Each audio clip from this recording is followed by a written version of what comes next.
The heat of July in Oak Haven didn't fade when the sun went down, it just curdled, hanging like a wet wool blanket over the valley. For a century, this small country town was the kind of place where people left their keys in the ignition, left their back doors unlocked, and let their kids ride bikes until the cicadas drowned out the streetlights. It was a community built on a fragile generational trust. But this summer, the air changed. It grew heavy, stagnant, entirely claustrophobic. The peace didn't just fade, it was hunted down. Four local boys, Leo, Marcus, Jax, and Silas, had barely walked across the high school graduation stage in June. They were a pack of apex predators trapped in a suffocatingly small pond with no jobs, no futures, and absolutely nothing to lose. They had turned the humid summer months into a coordinated, daily campaign of torment, acting as a rabid pack of wolves in a town too polite to fight back. The decay started at home. The atmosphere in their own houses had become so hostile, so thick with tension, that even their own parents had taken to installing heavy brass deadbolts on their bedroom doors at night. They would lie awake in the dark, paralyzed, listening to the heavy, aggressive thud of combat boots pacing the floorboards downstairs. Their families had completely given up. The high school principal had washed his hands of them. The town sheriff, an aging man with a bad hip, simply parked his cruiser on the opposite side of the county whenever their names crackled over the radio dispatch. Look at this pathetic sandbox, Leo sneered, his voice cutting through the thick, pressing humidity. He leaned heavily against the hood of his rusted primer gray pickup truck, parked just outside the darkened community center. The darkness around them felt total, pressing in from the edges of the unlit parking lot. The whole town is just waiting around for someone to put a bullet in it. Then let's give 'em a push, Marcus grinned. He tossed an empty glass whiskey bottle onto the asphalt, watching it explode into a jagged crown of glass. They started down Main Street, moving shoulder to shoulder, their silhouettes swallowing the weak glow of the flickering streetlights. They were looking for something to break. They found their first target in young Toby, a 10-year-old boy pedaling his bicycle home from his cousin's house. Jack stepped out from behind a row of parked tractors, his eyes wide, bloodshot and twitching. Without a single word of warning, he lunged forward and shoved his heavy combat boot directly into the spinning spokes of the boy's front wheel. The momentum slammed to a violent, instantaneous halt. The metal spokes snapped like guitar strings, and the bike flipped forward hard. Toby went flying over the handlebars, sliding face first across the jagged gravel shoulder. The impact ripped the skin clean off his palms and knees, leaving raw, bloody streaks of flesh mixed with dark dirt.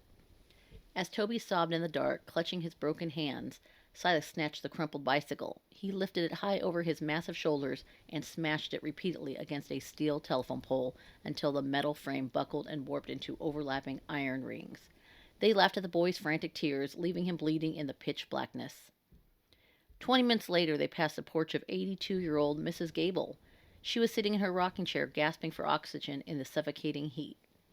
Silas didn't hesitate. He swung his heavy iron crowbar, exploding her terracotta porch planters into a suffocating cloud of red dust and soil. When the old woman gasped, clutching her chest in absolute shock, Marcus stepped right up onto the wooden deck. He leaned down, his foul, alcohol-soaked breath hot against her wrinkled face. Keep your mouth shut, old lady, or we'll come back for the roof over your head next, he hissed into the quiet night. To cap off their run, Leo hurled a jagged piece of limestone through the front display window of the local pharmacy. The violent ringing blast of shattering glass echoed through the empty, narrow streets like a gunshot. Nobody came out. Nobody dialed the police. The town was hiding in its own dark living rooms, breathing in the suffocating, fearful air, completely paralyzed. Then they reached the unlit dirt road near the old railroad line at the edge of town, where the cornfields grew so tall and dense they blotted out the horizon, creating a living wall that made the road feel like a claustrophobic tunnel. Walking along the grassy shoulder was Clara. Clara was 24, a sharp-witted young woman who managed the small town's library and cared for her bedridden grandfather. She was walking home from the late shift, carrying a heavy canvas bag filled with hardbound reference books. Well, look what the night brought us, Marcus purred, his eyes glinting in the pale moonlight as the four of them fanned out, completely blocking the narrow dirt road. Clara stopped instantly, the heavy humid air filling her lungs as her muscles tensed. She knew exactly who they were. But she didn't cower. She tightly gripped the thick straps of her canvas bag, her knuckles turning white. Move out of the way, Leo. I'm going home. We decided when you go home, Leo whispered, lunging forward to grab her bare wrist. But Clara wasn't an easy target. The moment his greasy fingers touched her skin, she twisted her arm and swung the heavy canvas bag with full force. The solid metal-bound corner of the reference book smashed squarely into Leo's jaw with a loud, wet crack. The force sent him stumbling backwards into the dirt, cursing loudly as blood welled up in his mouth. "Bitch!" Jax yelled, pulling his switchblade. Before he could step close, Clara drove the heel of her boot directly into Jax's knee, making the joints buckle with a sharp pop. She turned to run toward the safety of the towering corn, but Marcus, fueled by shock and adrenaline, tackled her from behind. They hit the ground hard. Clara fought like a cornered animal in the mud, scratching at Marcus's eyes, biting down on his hand until he screamed and bled, and kicking wildly against his shins. In the chaotic, violent scramble, Silas panicked. The air felt too tight, the shadows too dark. He swung his heavy iron crowbar blindly into the dark to break her grip on Marcus.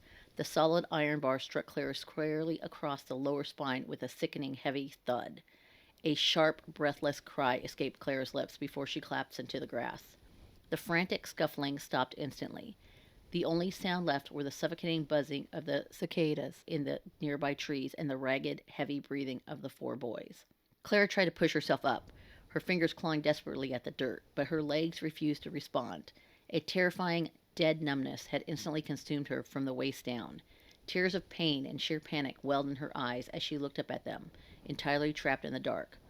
"What did you do, Silas?" Jack hissed, his voice crackling with sudden high-pitched panic. "Shut up," Leo barked, his face twisting into a cold mask as he looked down at Clara, who was now drifting into unconsciousness from the shock. "Nobody saw us. If she stays here," she talked, "we throw her in the ravine." Working frantically in the dark, they dragged Clara toward the overgrown cornfield, seeking to hide their crime in the muddy ravine beneath the old concrete drainage pipes. They tossed her in the deep, suffocating shadows, fled to their trucks, and drove away, convinced that the towering, whispering stalks of corn would keep their secret forever.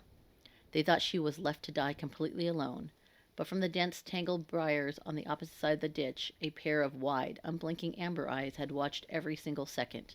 A sound began to vibrate through the humid night air, a deep subterranean rumble that seemed to shake the very gravel beneath their feet. It was a silent promise of absolute accountability. The next afternoon, the suffocating heat wave finally broke, but it brought no relief. Instead, black, bloated storm clouds rolled over Oakhaven, plunging the town into an eerie, premature darkness by 4 in the afternoon. The sky felt incredibly low, pressing down on the town like a heavy lid. The air turned freezing cold, and the wind began to howl through the cornfields, making the stalks thrash like angry hands. The reckoning began with Jax.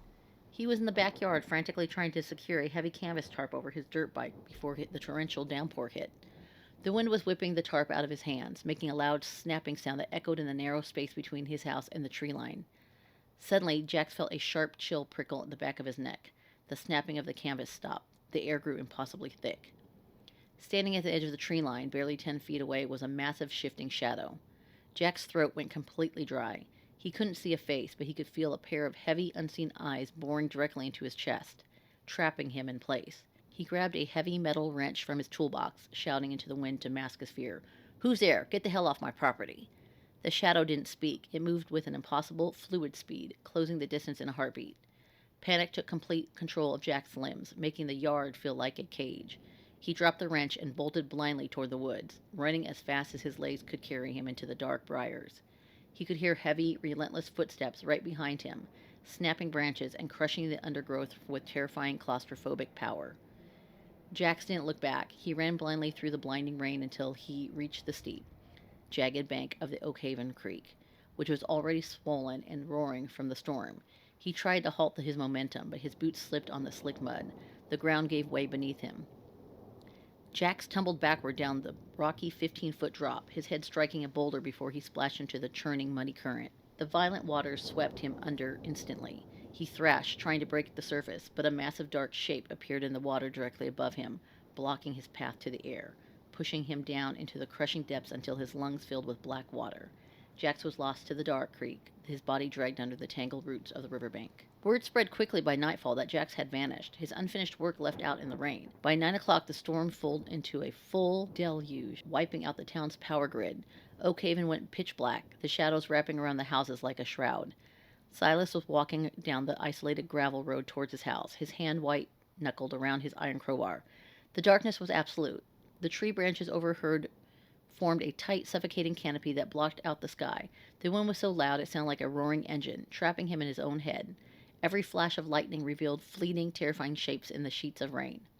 He heard it before he saw it, a deep, guttural vibration that wasn't a human voice, but a sound of pure, unadulterated malice that seemed to echo from everywhere at once. Silas spun around, swinging his crowbar blindly into the dark. "Come out," he screamed, his voice swallowed by the heavy air. "I'll kill you." A massive, heavy force intercepted him from the darkness, striking him with the velocity of a moving vehicle. Silas hit the gravel hard, the breath exploding from his lungs as his crowbar clattered into the ditch. He scrambled to his knees, but the hunter was already upon him, pinning him to the earth. In the flashing light of the storm, Silas saw a massive silhouette looming over him, blocking out what little light remained. He screamed as a powerful grip crushed his shoulder, dragging him down into the dirt. Silas fought with all his remaining strength, throwing wild punches into the dark, but his blows felt like hitting solid stone. The predator was relentless, methodical, and entirely silent. It systematically broke Silas's limbs, ensuring he would never raise a weapon against anyone in this town again. When the struggle ended, the creature gripped Silas by the collar of his jacket and began the long, grueling task of dragging his lifeless weight across the miles of gravel, heading toward the abandoned quarry at the edge of the county line. By midnight, Marcus and Leo were completely paralyzed by dread. They had found Silas's blood-soaked crowbar left in the middle of the road, and knew they were being systematically executed. Terrified, they met at the old railway junction, hiding beneath the meager shelter of a concrete signaling shed. The tiny space felt smaller by the second, the walls closing in on them as the rain hammered against the roof. "We have to get out of this county, Leo," Marcus whimpered, his teeth chattering violently as he clutched a stolen double-barreled shotgun against his chest. "Jax is gone. Silas is gone. Something is out there." "Shut up and keep your eyes on the trees," Leo hissed through his own hands were shaking so badly he could barely hold his flashlight. Through the roaring wind and the rhythmic drumming of the downpour, the midnight freight train began its approach. Its massive, blinding halogen headlight cut through the sheets of rain, and the tracks began to vibrate violently beneath their feet. The horn blew, a long, deafening wail that echoed off the metal sides of the signaling shed, filling the air until it was impossible to think. But closer still, inside the suffocating darkness of the shed with them, rose a deep, terrifying snarl.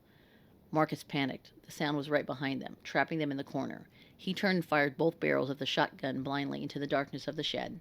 The twin blasts illuminated a colossal, muscular shape moving with lightning speed. The buckshot peppered the concrete wall, completely missing the target. "Run!" Marcus screamed, dropping the empty gun. He bolted out of the shed and ran directly onto the wooden ties of the railroad tracks, his vision blurred by rain and pure blind terror. He didn't look at the oncoming train. He was too busy looking back at the shed. Marcus didn't see the thousands of tons of screaming steel roaring around the bend at 60 miles an hour. The heavy steel cowcatcher of the locomotive struck Marcus squarely in the torso with a catastrophic bone-crushing impact. He was thrown 100 feet into the air, his body shattered instantly by the mechanical momentum before the heavy iron wheels ran over what remained, painting the tracks in the dark. Leo fell to his knees in the mud, dropping his flashlight as the infinite line of metal train cars roared past, creating a solid wall of deafening screeching noise that trapped him on the narrow gravel shoulder. There was no escape. The hunter stepped out of the rain, illuminated by the rhythmic flashing red lights of the railroad crossing signal. It was not a man. As the emergency lights flashed crimson across the wet fur, Leo looked up in the face of a colossal ancient King Corso. The beast possessed a chest as broad as an anvil, a face covered in deep battle scars, and a coat of midnight black fur that soaked up the dark. Around his thick, muscular neck sat a heavy leather collar, and dangling from it was a scratched brass nameplate that caught the red reflection of the crossing light. The name, deeply engraved in the brass, was Tucker. Leo's mind completely fractured as the final piece of the puzzle fell into place. Tucker wasn't just a stray beast, he was Clara's dog. He was the animal she had rescued from an illegal fighting ring 2 years ago, the one she had spent months patiently training, nursing back to health, and loving when the rest of the world wanted him destroyed. The chain at Clara's house hadn't broken by accident. Tucker had torn it from the post the moment she didn't come home. "No, please," Leo wept, pressing his back against the gravel as the train continued to roar behind him, pinning him to the earth. "It was Silas. It wasn't me." Tucker didn't bark. His wide amber eyes were completely devoid of mercy, reflecting the cold mechanical flashing of the railroad signal. The great dog stepped forward, his jaws clamping down on Leo's chest with crushing force, silencing his pleas forever. Once the final bully was neutralized, Tucker gripped the heavy jackets of both Leo and the remnants of Marcus. With immense physical strength, Tucker dragged their bodies across the tracks, through the brush, and threw them deep into the center of the overgrown cornfield. He left them out in the open ravine, a grim feast for the circling crows that would arrive with the morning sun. The storm cleared by daybreak, leaving Oak Haven washed completely clean, the air crisp and fresh for the first time in months. The morning sun broke through the clouds, casting a golden light over the valley, breaking the claustrophobic hold of the night. The search party eventually found Clara later that afternoon. She was pale, shivering, and severely dehydrated, but she was alive. Barely breathing, she had survived the grueling night in the ravine because Tucker had returned to her side after his grim task was finished, keeping her warm with his immense body heat and fiercely guarding her from scavengers. The townspeople rushed Clara to the county hospital. While the doctors were able to stabilize her and save her life, the brutal strike from Silas' iron crowbar had done permanent damage. Clara was paralyzed from the waist down, bound to a wheelchair for the rest of her days. The people of Oak Haven didn't look at the giant dog with fear when he followed the ambulance all the way to the clinic gates. They looked at the bloody tracks in the cornfield. They looked at the empty spaces where the four monsters used to stand, and they understood exactly what had happened. They felt an overwhelming, unspoken wave of gratitude. The figures who had made their children weep and their elderly lock their doors were gone, erased by a loyal force of nature. The community officially adopted Tucker as a soul of Oak Haven, but his true home remained with Clara. When she finally returned from the hospital, the townspeople rallied together, completely remodeling her grandfather's house to make it fully wheelchair accessible. They built a custom low-set ramp at the front door, widened the hallways, and placed a massive, comfortable fleece bed right next to Clara's old desk, where she proudly returned to work. Every day, the townspeople took turns bringing them fresh food from the diner, brisket from the local butchers, and fresh water. The kids who used to hide indoors now walked into the library just to bury their faces in his thick black fur. Clara would look down from her chair, smiling gently as she stroked Tucker's scarred head. He remained by her side, a constant watchful companion. Tucker lived out the rest of his long days as the silent, revered guardian of Oak Haven, and the town nights returned to a peaceful, lasting quiet. Look, I know this is No Exit Tales, and usually there's no way out of the dark, but tonight the rules change. The bullies didn't get away, justice was served in blood, and the dog will never die. We've all seen how cruel the world can be when people abuse their power. Have you ever been bullied or pushed to your absolute limit, only to have someone step in and protect you? Or maybe you were the one who had to stand up and save someone else from a monster. Share your experiences with bullying and survival in the comments below. And please check out my other stories, like and subscribe. Good night, fellow listeners.